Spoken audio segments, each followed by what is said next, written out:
नमस्कार विद्यार्थी मित्रांनो, तुमचं स्वागत आहे यशोदा अकॅडमीमध्ये. आजच्या व्हिडिओमध्ये आपण कम्प्युटरचे PYQ बघणार आहोत, जे की बॉम्बे हायकोर्ट क्लर्क भरतीसाठी आलेले होते, जे तुम्हाला 2025च्या पदभरतीसाठी खूप उपयोगी ठरणार आहेत, जे 2025, 2023 आणि 2019 या क्वेश्चन पेपरमध्ये आलेले होते. असे 30 क्वेश्चन्स आपण आजच्या व्हिडिओमध्ये घेणार आहोत. हा व्हिडिओ नक्की शेवटपर्यंत बघा. ज्यांनी आपल्या पूर्वीचे ॲनालिसिस व्हिडिओ बघितलेले आहेत त्यांना माहीत आहे आपण 360 व्ह्यूमध्ये ॲनालिसिस करतो. म्हणजेच 360 व्ह्यू म्हणजे काय, तर ह्याच्या रिलेटेड जर एखादा क्वेश्चन जर तुमच्या नेक्स्ट एक्झाममध्ये पडला तर तो तुमचा चुकणार नाही, ह्याची गॅरंटी माझी आहे. ठीक आहे, तर हा व्हिडिओ नक्की शेवटपर्यंत बघा, तुमच्यासाठी खूप फायदेशीर ठरेल. तुम्हाला दाखवतो मी. हे बघा, असे 30 क्वेश्चन आपण घेणार आहोत आजच्या व्हिडिओमध्ये. ठीक आहे, तर हा व्हिडिओ नक्की शेवटपर्यंत बघा. जे पण चॅनलवरती नवीन आहेत त्यांनी चॅनलला नक्की सबस्क्राईब करा. तर चला सुरुवात करूया आजच्या व्हिडिओला. पहिला क्वेश्चन काय आहे, a hybrid computer is the only having combine properties. Hybrid कम्प्युटरमध्ये म्हणजे कुठल्या ह्याच्यामध्ये हायब्रिड कम्प्युटरच्या प्रॉपर्टीज आहेत, तर त्या ॲनालॉग आणि डिजिटल कम्प्युटर्समध्ये हायब्रिड कम्प्युटरच्या प्रॉपर्टीज आहेत. हायब्रिड कम्प्युटर म्हणजे काय, दोन वेगवेगळ्या तंत्रज्ञानाचे मिश्रण असणारे कम्प्युटर्स म्हणजे हायब्रिड कम्प्युटर्स. ते कोणामध्ये असतात, तर ॲनालॉग आणि डिजिटल कम्प्युटर्समध्ये असतात. आता ॲनालॉग कम्प्युटर्स म्हणजे काय आणि डिजिटल कम्प्युटर्स म्हणजे काय, तर ते बघूया. ॲनालॉग कम्प्युटर्स म्हणजे जे सतत बदलणारी माहिती असते, सतत बदलणारी माहिती म्हणजेच डेटा. जसं फॉर एक्झाम्पल टेम्परेचर आणि स्पीड, याचा जो डेटा आहे हा सारखा जो बदलत असतो त्याला काय म्हणायचं, तर ॲनालॉग कम्प्युटर्स म्हणायचं. आणि डिजिटल कम्प्युटर्स म्हणजे न बदलणारे जसे की नंबर्स आणि अल्फाबेट्स हे न बदलणारे आहेत, त्यामुळे ह्यांना काय म्हणायचं, तर डिजिटल कम्प्युटर्स म्हणायचं. हे लक्षात ठेवा. नेक्स्ट क्वेश्चन बघूया. आपलं प्रश्नाचं उत्तर आहे डी फॉर देवसेना. आता नेक्स्ट क्वेश्चन आहे, who is non as the father of modern computer. म्हणजे फादर ऑफ मॉडर्न कम्प्युटर कोण आहे असं विचारलेलं आहे, तर ते ॲलन ट्युरिंग आहेत. खूप विद्यार्थ्यांनी ह्या क्वेश्चनवरती क्लेम केला होता किंवा ऑब्जेक्शन दिलं होतं, कारण की त्यांचं म्हणणं होतं की चार्ल्स बॅबेज हे उत्तर आहे. पण चार्ल्स बॅबेज हे फक्त फादर ऑफ कम्प्युटर आहेत. आपल्याला प्रश्नामध्ये विचारलेलं आहे मॉडर्न कम्प्युटरचं विचारलेलं आहे, ते ॲलन ट्युरिंग आहेत. ठीक आहे, हे लक्षात ठेवा. आणि जे टेड हॉफ आहेत त्यांनी डिस्कवर केले मायक्रो प्रोसेसर, हे लक्षात ठेवा. ठीक आहे. आणि जर पुढच्या नेक्स्ट एक्झाममध्ये जर विचारलं फादर ऑफ AI, कारण की AI खूप चर्चेत आहे, त्यामुळे फादर ऑफ AI विचारलं तर ते कोण आहेत, जॉन मॅककार्थी हे फादर ऑफ AI आहेत. Intelligence agents. ठीक आहे, artificial intelligence, father of AI, हे लक्षात ठेवा. आपलं उत्तर आहे Alan Turing, B for Baahubali. Next question बघूया. The first computer language develop was. तर पहिली कम्प्युटर लँग्वेज कुठली डेव्हलप झाली होती, तर ती फॉर्ट्रन ही लँग्वेज डेव्हलप झाली होती. ही 1957च्या दरम्यान झाली होती, 1957च्या दरम्यान. आता कोबॉल हे एक लँग्वेजचा फुल फॉर्म एक लक्षात ठेवा, कॉमन बिझनेस ओरिएंटेड लँग्वेज. म्हणजे ही थोडक्यात बिझनेससाठी यूज केली जाते लँग्वेज ही. आणि जे पास्कल आहे त्याचा फुल फॉर्म आहे प्रोसिजरल प्रोग्रॅम लँग्वेज. ही 1970च्या दरम्यान आली होती, हे लक्षात ठेवा. ठीक आहे, ही बिझनेससाठी यूज केली जाते, हे पण लक्षात ठेवा, प्रश्न पडू शकतो त्याच्यावरती. आणि पास्कल आहे त्याचा प्रोसिजरल प्रोग्रॅमिंग लँग्वेज हा फुल फॉर्म आहे. आपलं उत्तर आहे फोर्ट्रॅन. ठीक आहे, option D for Devasena. Next question आहे, VDU स्टँड्स फॉर, म्हणजे व्हिडिओचा फुल फॉर्म विचारलेला आहे, तर काय येतो, तर visual display unit, B for Baahubali. उत्तर आपलं बी आहे. आता व्हिज्युअल डिस्प्ले युनिट्स म्हणजे व्हिडिओ म्हणजे काय असतं, तर image produce by computer or electrical device. म्हणजेच जी इमेज प्रोड्यूस केली जाते कम्प्युटरकडून किंवा इलेक्ट्रिकल डिव्हाइस जे आपल्याला दिसते त्याला काय म्हणायचं, व्हिज्युअल डिस्प्ले युनिट म्हणायचं. ठीक आहे. पुढचा प्रश्न बघूया. Which shortcut is use to cut select text in MS Word 2010. म्हणजे शॉर्टकट विचारलं जातं, एक क्वेश्चन तरी असतो त्याच्यावरती. ह्या तिन्ही परीक्षेमध्ये आलेला आहे. ठीक आहे, हे लक्षात ठेवा. त्यामुळे शॉर्टकट करायचे, त्याच्यासाठी आपल्या यूट्यूबवरती एक व्हिडिओ आहे, तो व्हिडिओ बघा, तुमचे सर्व शॉर्टकट क्लिअर होऊन जातील. तर याचं उत्तर काय आहे, जर एखादा टेक्स्ट तुम्हाला कट करायचा असेल तर तुम्ही कुठलं वापरणार, तर Ctrl+X वापरणार. ठीक आहे, ए फॉर आवना कवी. आता Ctrl+U कशासाठी वापरलं जातं, तर ते अंडरलाईनसाठी वापरलं जातं. Ctrl+P हे प्रिंटसाठी वापरलं जातं. आणि कंट्रोल प्लस क्यू हे रिमूव्ह पॅरेग्राफ फॉर्मॅटिंगसाठी वापरलं जातं, हे लक्षात ठेवा. ठीक आहे, आपलं उत्तर आहे ए. नेक्स्ट क्वेश्चन बघूया. The fastest and the most expensive computers are. तर ते कुठले असतात? Super computers. हे फास्टेस्ट, मगाशी सांगितलं फास्टेस्ट आणि मोस्ट एक्सपेन्सिव्ह असतात. सुपर कम्प्युटर्स हे यांचे जे परफॉर्मन्स म्हणजे किंवा स्पीड्स असतं ते फ्लॉप्समध्ये मोजलं जातं, हे लक्षात ठेवा. आणि आता सध्या सुपर कॉम्प्युटर कुठला आहे रँक 1? तर एल कॅपिटन हा सुपर कॉम्प्युटर आहे पहिल्या रँकवर. आणि दुसऱ्या रँकवर कुठला आहे? फ्रंटियर आहे. आपल्या भारताचा सुपर कॉम्प्युटर कुठला आहे म्हणजे भारतामध्ये रँक 1वर, तो तुम्ही मला कमेंट बॉक्समध्ये सांगायचा आहे. नेक्स्ट क्वेश्चन बघूया. उत्तर आपलं ए आहे.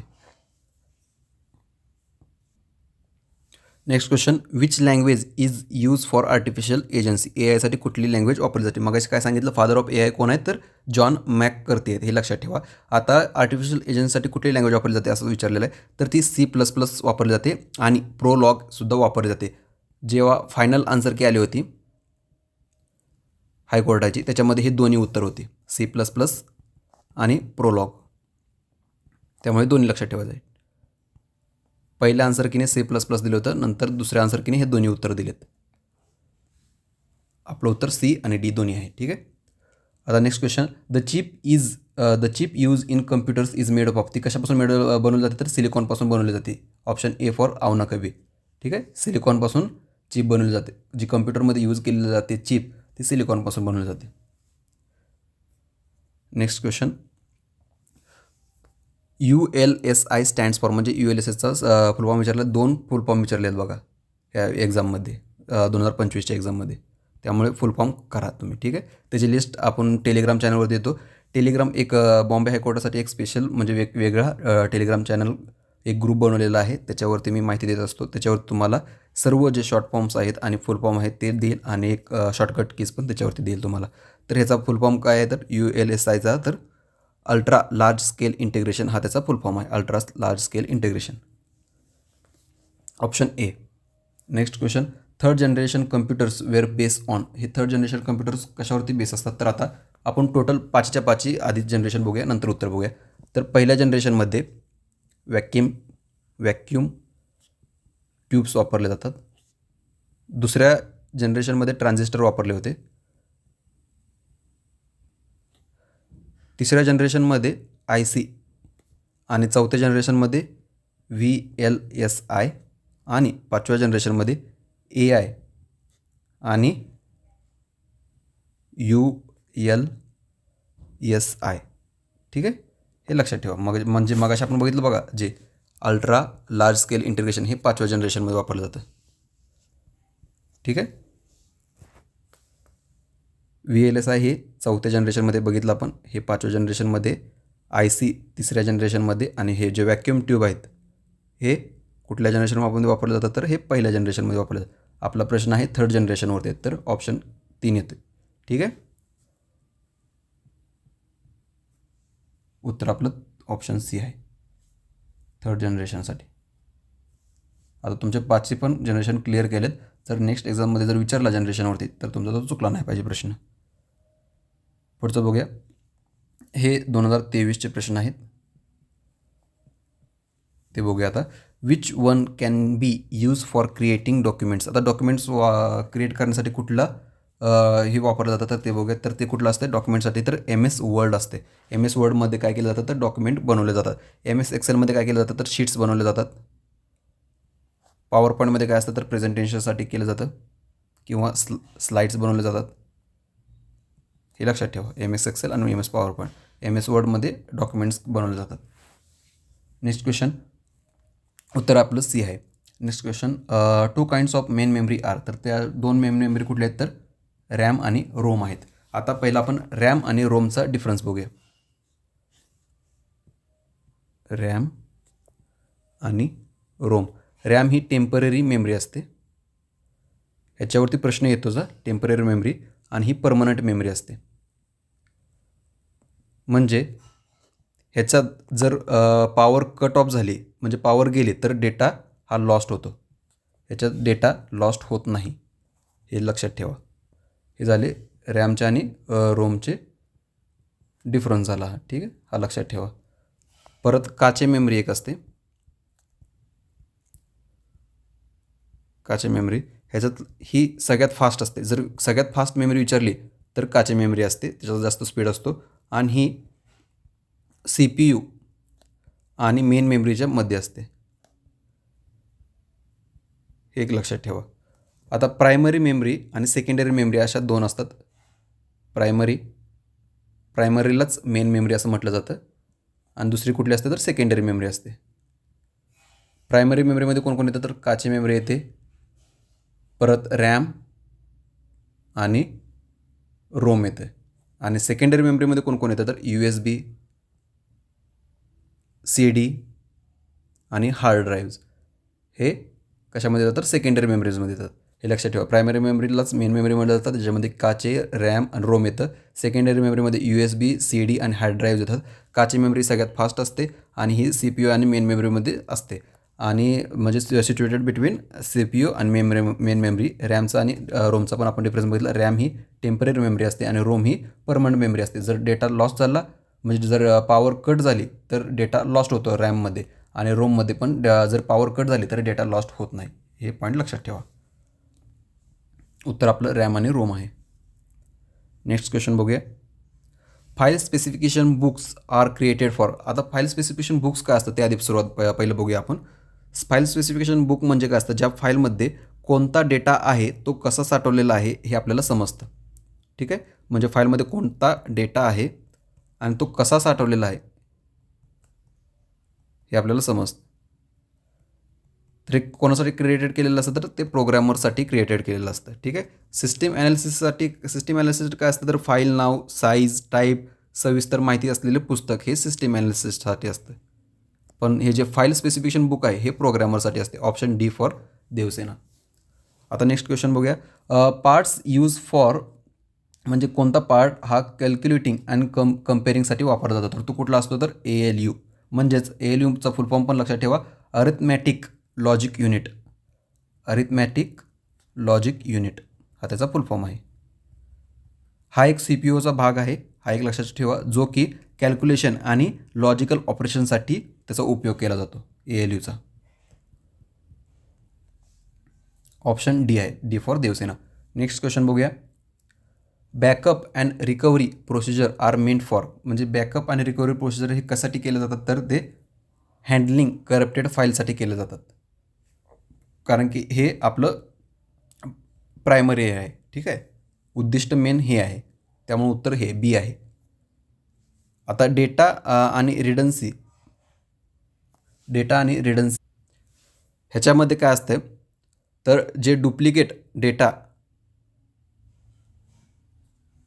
ठेवला जातो, डुप्लिकेट डेटा हे आपलं सेकंडरी झालेलं, सेकंडरी उपयोग झाला. आपल्याला मेन विचारलेला होता एक्झाममध्ये, त्यामुळे हे उत्तर आहे त्याचं, हँडलिंग करप्टेड फाईल्स, ठीक आहे. आणि वर्जनिंग म्हणजे वर्जनिंग कंट्रोल जे आहे हे बॅकअपचं हे याचं काम आहे, बॅकअपचं नाही, ठीक आहे. हे बॅकअपचं काम नाही आहे, त्यामुळे उत्तर आपलं बी आहे, B for Baahubali. Next question बघूया. Main folder on storage device is called. त्याला काय म्हटलं जातं तर रूट डायरेक्टरी म्हटलं जातं, रूट डायरेक्टरी. आता डिव्हाइस ड्रायव्हर काय असतो तर हार्डवेअरला ऑपरेटिंग सिस्टीम सोबत जोडणारे सॉफ्टवेअर असते. हार्डवेअरला ऑपरेटिंग सिस्टीमसोबत जोडणारे असणारे सॉफ्टवेअर, ठीक आहे, त्याला काय म्हणायचं डिव्हाइस ड्रायव्हर म्हणायचं. आणि जो इंटरफेस असतो तो काय असतो तर युजर आणि कम्प्युटरमधला जो आपला जो संवाद असतो तो इंटरफेस असतो. म्हणजे तुम्ही जर एखादा PC वगैरे यूज करता, PC होते जे तुम्हाला इंटरफेस म्हणजे जे एखादे काही दिसतं ते काय असतं इंटरफेस असतो थोडक्यात. आणि प्लॅटफॉर्म म्हणजे काय असतो तर विंडोज किंवा लिनक्स वगैरे ते सर्व काय झाले प्लॅटफॉर्म झाले. आपलं उत्तर काय आहे root directory, option C for कुछ तो कहो. Next question. A computer devices its basic strength from. म्हणजे बेसिक स्ट्रेंथ काय आहेत कम्प्युटरच्या डिव्हाइसच्या तर त्या काय आहेत ॲक्युरेसी आहे, स्पीड आहे, मेमरी आहे, ऑल ऑफ दिस आहे. ठीक आहे, ऑप्शन डी फॉर देवसेना, म्हणजे सर्वच आहे. स्ट्रेंथ ह्या कम्प्युटरच्या सर्वच आहेत. Next question, the use of shortcut की Alt+F4, म्हणजे Alt+F4 हे कशासाठी वापरलं जातं, तर ते क्लोज ॲक्टिव्ह प्रोग्रॅमसाठी वापरलं जातं. म्हणजे जो प्रोग्राम एखादा चालू आहे तो तुम्हाला जर क्लोज करायचा असेल तर तुम्ही काय करणार, तर Alt+F4 की प्रेस करणार. Option B for Baahubali. Next question, which of the following is not a computer hardware. Computer hardware नाही आहे. आधी पहिला आपण हार्डवेअर आणि सॉफ्टवेअरमधला फरक काय तो बघून घेऊया. हार्डवेअर आणि सॉफ्टवेअर. हार्डवेअर म्हणजे काय असतात, जे फिजिकली टचेबल असतात, फिजिकली किंवा टचेबल असतात, त्या पार्ट्स ऑफ कम्प्युटरला काय म्हणायचं, हार्डवेअर म्हणायचं. आणि सॉफ्टवेअर काय असतात, जे set of instruction of program, म्हणजे थोडक्यात ज्याच्यामध्ये प्रोग्रॅमिंग लँग्वेज असते, म्हणजे प्रोग्रॅमिंग करून जो म्हणजे किंवा कोडिंग करून जे हे केलेलं आहे, बनवलेलं आहे, त्याला सॉफ्टवेअर म्हणायचं.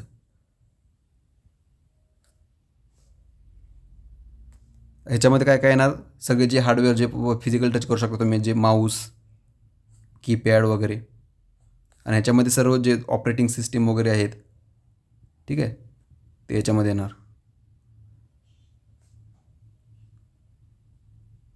हे लक्षात ठेवा सॉफ्टवेअरमध्ये. म्हणजे थोडक्यात जे तुम्ही अँड्रॉइडमध्ये जे ॲप वापरता तसंच जे कम्प्युटरमध्ये वापरता त्याला सॉफ्टवेअर म्हणायचं. ठीक आहे. आता ह्याच्यात हार्डवेअर माऊस आहे आपण, कारण की ह्याला फिजिकल टच करू शकतो. परत कीपॅड आहे, मॉनिटर आहे. अँटीव्हायरस हे काही हार्डवेअर नाही आहे, त्यामुळे उत्तर आपलं डी आहे, कारण की नाही असं विचारलं आहे. Option D for Devasena. Which of the following is not search engine असं विचारलेलं आहे. तर कुठलं सर्च इंजिन नाही आहे, तर सफारी हे सर्च इंजिन आहे. सफारी काय आहे, तर हे वेब ब्राउझर आहे. बाकीचे सर्व सर्च इंजिन आहे. बिंग, याहू आणि आस्क हे सर्च इंजिन आहेत. आणि अजून कुठले कुठले वेब ब्राउझर आहेत ते पण लक्षात ठेवा. क्रोम, फायरफॉक्स, एज हे सर्व काय आहेत, तर वेब ब्राउझर आहेत. बाकीचे हे 3 काय आहेत, तर सर्च इंजिन आहेत. ऑप्शन आपलं उत्तर काय, D, option D, D for Devasena. Next question बघूया. आता हे जे क्वेश्चन आलेले होते हे 2019च्या पेपरमध्ये आले होते. What is the full form of TB. TBचा फुल फॉर्म काय आहे, तर ट्युबरक्लोसिस नाही, तर कम्प्युटरच्या ह्याच्यामध्ये काय असतो, तर तो विचारलेला आहे. तो काय आहे, तर terabyte. Option B, B for Baahubali. आता हे टेराबाईट काय, तर युनिट ऑफ स्टोरेज आहे, म्हणजे जे स्टोरेज असतं त्याचं युनिट आहे, युनिट ऑफ स्टोरेज. तसं बाकीचे पण थोडक्यात सांगतो तुम्हाला, कारण ह्याचं पुढं आपण सविस्तर घेऊया. KB काय असतं, तर किलोबाईट असते. परत MB काय असतं, तर मेगाबाईट असते. आणि GB काय असते, तर गिगाबाईट असते. हे 3 पण लक्षात ठेवा. नेक्स्ट क्वेश्चन बघूया. Computer virus normally attaches to another program known as. तर ते काय असतात, तर होस्ट प्रोग्राम असतात. आता जो व्हायरस जो असतो, आता तुम्हाला व्हायरस काय असतो सांगतो. थोडक्यात पॅरासाईट असतं बघा, जे झाडावरती वेल वगैरे किंवा एक काय जे लागलेलं असतं, जे दुसऱ्या झाडावरती अवलंबून असतं, त्या झाडावरती स्वतःहून ते ग्रोथ करू शकत नाही. त्या झाडावरती जे पण काय असेल ते त्याच्यामुळं, म्हणजे त्याचं जे जीवन आहे ते सर्व त्या झाडावर अवलंबून असतं. तसंच सेम व्हायरसचं असतं, एका होस्ट प्रोग्रामवर अवलंबून असतं. व्हायरस स्वतः जगू शकत नाही किंवा स्वतः कार्य करू शकत नाही, तो त्याला होस्टची गरज असते, लागते, म्हणून त्याच्यावर तो अवलंबून असतो. ठीक आहे, थोडक्यात पॅरासाईट. व्हायरस हा स्वतःहून काम करत नाही, एक लक्षात ठेवा. आता याचं उत्तर आपलं डी आहे, डी फॉर देवसेना. आता बॅकडोर प्रोग्राम म्हणजे काय, जे हॅकरकडून यूज केलं जातं, यूज बाय हॅकर्स, जे कशासाठी सिक्रेटली इंटर करतात ते.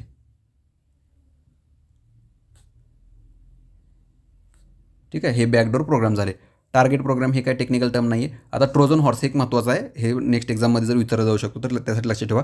हा एक व्हायरस नाही आहे, तर हा काय टाईप ऑफ मालवेअर आहे.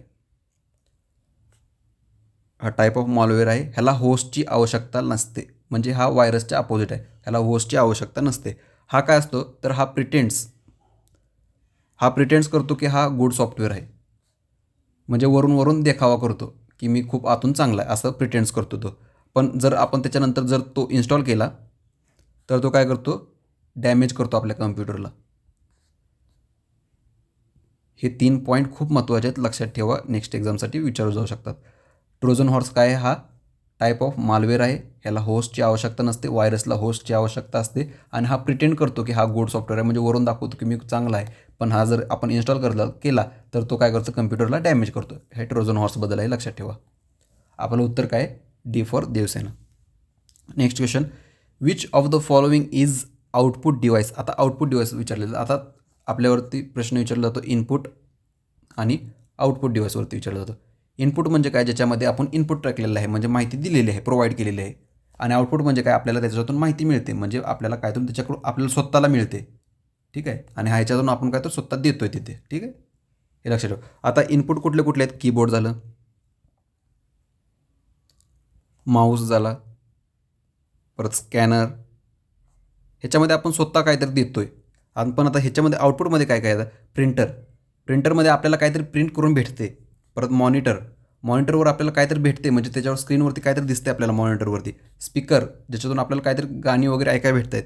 प्रोजेक्टर, ज्याच्यातून आपल्याला स्क्रीनवर काहीतरी दिसते, म्हणजे ज्याच्यातून आपल्याला काहीतरी मिळते त्याला आउटपुट डिव्हाइस म्हणायचं. आणि ज्याच्यातून इनपुट म्हणजे काय तर ज्याच्यात आपण काहीतरी इनपुट देतोय. ठीक आहे, तर आपलं उत्तर काय असणार आहे, आउटपुट डिव्हाइस कुठलेलं आहे ह्याच्यातलं,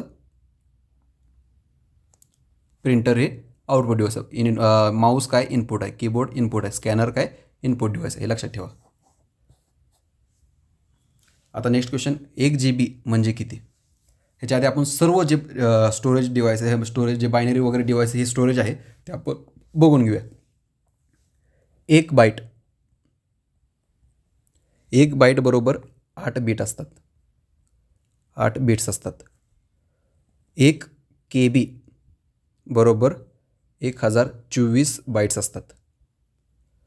1 MB बरोबर 1024 KB असतात. 1 GB बरोबर 1024 MB. इथपर्यंत आपल्याला माहीत आहे. आता पुढचं लक्षात ठेवा, 1 TB बरोबर 1024 GB. 1 PB बरोबर 1024 TB. 1 EB बरोबर 1024 PB.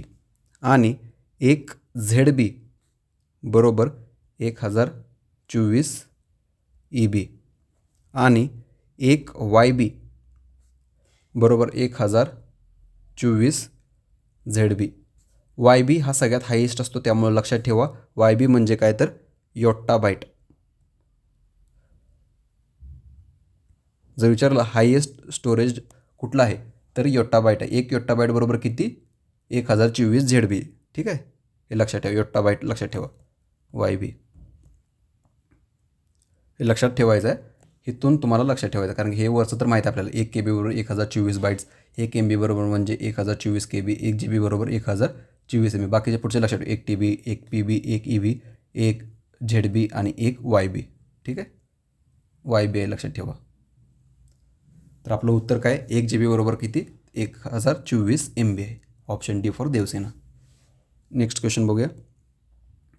What is the long form of WWWचं फुल फॉर्म काय असतो तर world wide web. Option A, आवना कवी. आता हे काय असतं तर सिस्टीम इंटरकनेक्टेड विथ इंटरनेट, म्हणजे जी सिस्टीम असते ती काय केलेली असते, कनेक्ट केलेली असते कोणासोबत, इंटरनेटसोबत. त्याला WWW म्हणायचं. आता हा कोणी शोध लावला याचा, हे महत्त्वाचं आहे. याचा शोध टिम बर्नर्स-ली यांनी लावला. कधी तर 1989 लावला, हे लक्षात ठेवा. टिम बर्नर्स-ली यांनी WWWचा शोध लावला, म्हणजेच काय world wide web. Next question, dash is temporary memory. आता टेम्पररी मेमरी कुठली असते असं विचारलं. मग आपण बघितलेलं आहे डिफरन्स, त्याच्यातून तुमचं अजून एकदा करूया, तुमचं क्लिअर करून घेतो. रॅम आणि रोमचा बघूया. रॅम म्हणजे फुल फॉर्म काय, फुल फॉर्म पण विचारला जातो, रँडम ॲक्सेस मेमरी. आणि रोमचा काय, रीड ओनली मेमरी.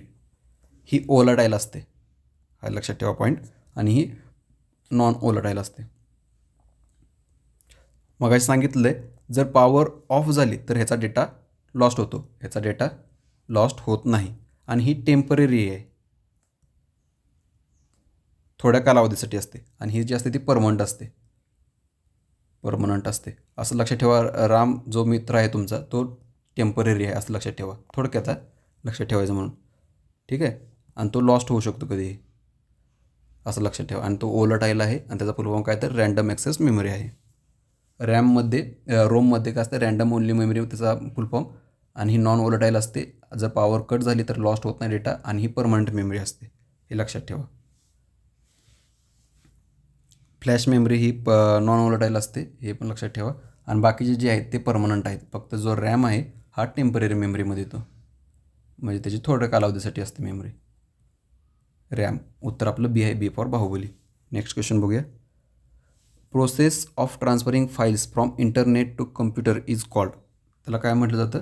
डाउनलोडिंग म्हटलं जातं. म्हणजे ट्रान्सफरिंग फाईल जे असतात ते इंटरनेट टू कम्प्युटर, म्हणजे ते इंटरनेट थ्रू कम्प्युटरमध्ये जे घेतले जातात त्याला काय म्हणायचं? जेव्हा आपण एखादी फाईल डाउनलोड करतो ती इंटरनेटवरून ती काय आपल्या कम्प्युटरमध्ये, त्याला काय म्हणायचं? डाउनलोडिंग म्हणायचं. अपलोडिंग म्हणजे आपण अपलोड करत असतो. फाईल ट्रान्सफर प्रोटोकॉल येत नाही आणि HTTP येत नाही. HTTPचा फुल फॉर्म काय ह्या लक्षात ठेवा. हायपर, हा फुल फॉर्म महत्त्वाचा. हायपर टेक्स्ट ट्रान्सफर प्रोटोकॉल हा त्याचा फुल फॉर्म आहे. हा कशासाठी वापर केला जातो ह्याचा? तर ओपन वेब पेजेस, जे वेब पेजेस असतात ते ओपन करण्यासाठी HTTPचा वापर होतो हे लक्षात ठेवा. ठीक आहे. आपलं उत्तर आहे ऑप्शन ए फॉर आवना कवे. नेक्स्ट क्वेश्चन बघूया. Which of the following is read only storage. आता रीड ओनली स्टोरेज जर आता समजा ह्याचं तुम्हाला उत्तरच माहीत नाही तर मगाशी सांगितलेल्याप्रमाणे इथं बघा याच्यामध्ये लिहिलं आहे बघा रीड ओनली मेमरी. तसंच आहेच. रीड ओनली स्टोरेजसाठी कुठला वापर केला जातो? तर तो CD रोमचा वापर केला जातो हे लक्षात ठेवा. CD रोमचा फुल फॉर्म काय तर compact disc read only memory हा त्याचा फुल फॉर्म आहे. म्हणजे प्रत्येक वेळेस तुमचा अभ्यास असलाच पाहिजे असं नाही. तुम्ही लॉजिकवरून पण उत्तरं शोधू शकता, म्हणजे काढू शकता. ठीक आहे. हे झालं रोम. CD रोम आहे ह्याचं. मग असे सांगितल्याप्रमाणे रोम ह्याचा आपण डेटा कॅन बी रीड, म्हणजे याच्यामध्ये आपण डेटा रीड करू शकतो. परंतु डेटा जो असतो तो आपण चेंज करू शकत नाही किंवा डिलीट करू शकत नाही हे लक्षात ठेवा. आपण रीड करू शकतो पण तो डेटा जो असतो तो चेंज करता येत नाही, डिलीट करता येत नाही. हा रोमचा पॉईंट लक्षात ठेवा. जसं की तुम्ही एखाद्या बाजारामधून CD जर आणली, म्युझिक CD आणली, ती तुम्ही काय करू शकता? फक्त ती ऐकू शकता, पण तुम्ही त्याच्यात गाणी वगैरे चेंज करू शकत नाही किंवा डिलीट करू शकत नाही म्युझिक CDमधला. ठीक आहे. हा त्याचं एक्झाम्पल आहे हे लक्षात ठेवा. आता जे बाकीचे आहेत फ्लॉपी डिस्क ही काय करू शकतात? रिटर्न म्हणजे हे चेंज पण करू शकता तुम्ही, इरेज पण करू शकता, हार्ड डिस्क पण करू शकता, परत फ्लॅश ड्राईव्ह पण करू शकता. ठीक आहे. फ्लॅश ड्राईव्ह म्हणजे पेन ड्राईव्ह वगैरे असतात. ठीक आहे. त्यांना फ्लॅश ड्राईव्ह म्हणतात. फ्लॅश ड्राईव्हमध्ये पेन ड्राईव्ह असतात. आता पेन ड्राईव्ह तुम्ही काय करू शकता? तुम्ही त्याच्यात माहिती भरू पण शकता, परत ते तुम्ही माहिती बघू पण शकता, तुम्ही ती माहिती मिटवू पण शकता, इरेज करू शकता. ठीक आहे. तसं तर रोममध्ये नसतं. रेममध्ये फक्त तुम्ही माहिती ती फक्त रीड करू शकता, ती तुम्ही चेंज करू शकत नाही किंवा डिलीट करू शकत नाही. हे पॉईंट लक्षात ठेवा. उत्तर आपलं C आहे. सी फॉर कुछ तो कहो. आता नेक्स्ट क्वेश्चन बघूया. Which connects the computer to telephone line. तर कोण कनेक्ट करतं? तर ते मोडेम कनेक्ट करतं. ठीक आहे. मोडेम म्हणजे काय असतं? तर मॉड्युलेटर प्लस डिमॉड्युलेटर.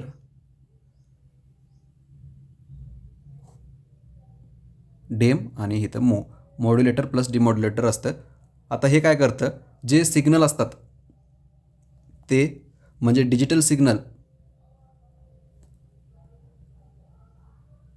यांना ॲनालॉग सिग्नल्समध्ये कन्वर्ट करतात हे. ठीक आहे.